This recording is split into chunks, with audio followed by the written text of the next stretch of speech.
Hey everyone, and welcome to part one of this video series about how to deal with overwhelm. Let's start with some stats. Nearly half of the UK workers are close to burnout due to feeling overwhelmed, and 88% of the UK workforce have experienced burnout in the last 2 years.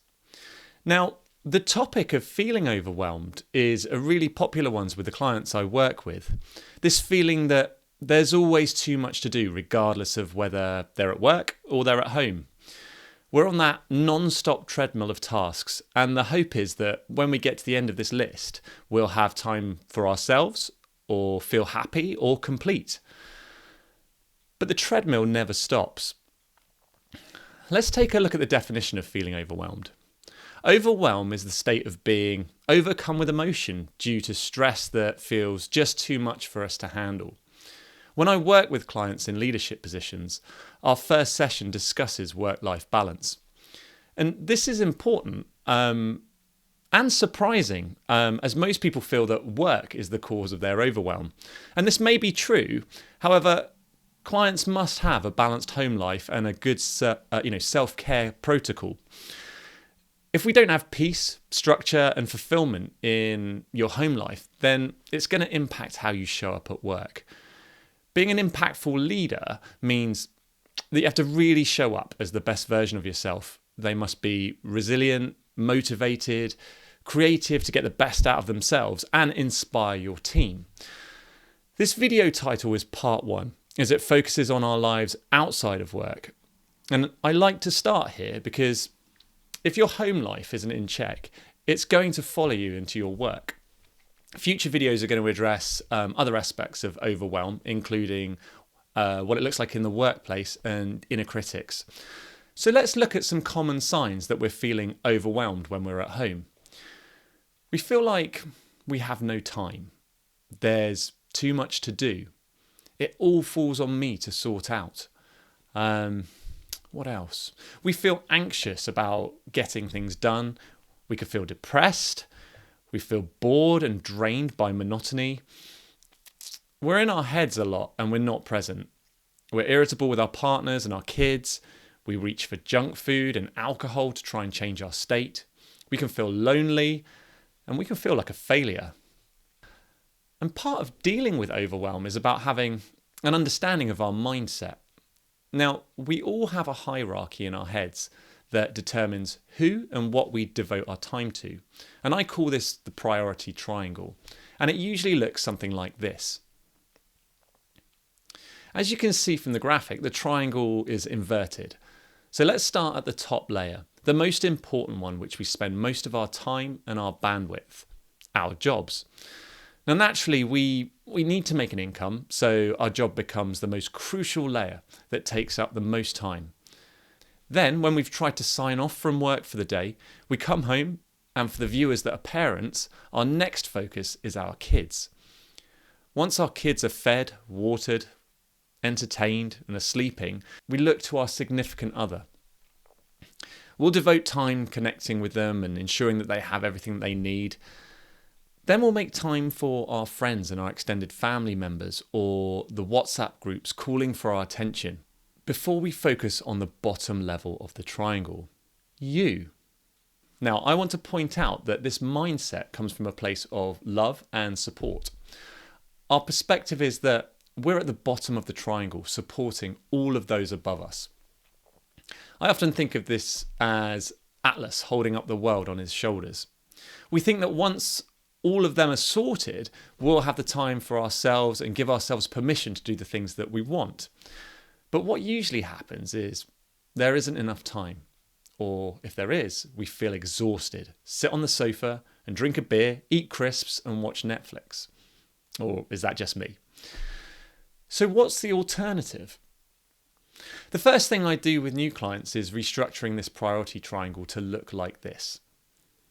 Now, I'm sure your inner critics have plenty to say, but let's try to park them for a second and understand the idea behind this approach. If we put our needs first, we can have the most significant impact on all of those we wish to support. If we feel fulfilled, we'll become better partners for our significant other. We can then help them to find the balance they need so that we can show up as better parents.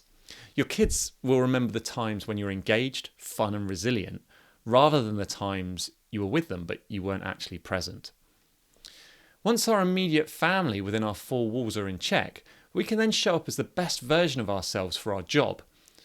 Just because extended family and friends are at the bottom, it doesn't mean that they're unimportant. It just means we don't need to put their needs before ours. Now let's address those voices in our heads, the inner critics. They'll be saying things like, easier said than done. You can't possibly do that. Who's going to pick up all that slack? What will they think? Or the big one we're all thinking, it's selfish to put yourself first. Now the word selfish often comes up when I'm talking to clients, and it's all about a perspective shift. The best metaphor I can use is the oxygen mask safety briefing on a plane before it takes off. In an emergency, you're told to put your oxygen mask on first. You're useless to anyone else that you're trying to help if you end up passed out on the floor. The message is, look after yourself first so that you can be of service to others. Now, I like to change the word selfish to self-full. If we put ourselves first and feel fulfilled, we become better leaders, partners, parents, family members, and friends. Now, we can't instantly change how we think or react to situations, as it's habitual. The good news is that with self-awareness, we can slowly adapt our behaviours and our responses over time. The first step is changing our habits and recognising what negative voices crop up. These voices are your inner critics, and everyone has a different mix of them. We're going to discuss these in more detail in the next article. But for now, let's look at some steps to get you started on dealing with overwhelm. So step 1, reflect. What would it look like to put yourself first? What fun things have you been putting off until, you have time? What makes you feel more you when you do it? And what could I put down or give to someone else to do to free up more me time? Step 2, commit to one action. Pick one thing and commit to it. It may be returning to the gym. It could be picking up an instrument, going for a walk in the woods, or taking a few hours away from your family. It may feel, or probably will feel, indulgent, but let's change the language to investing in yourself.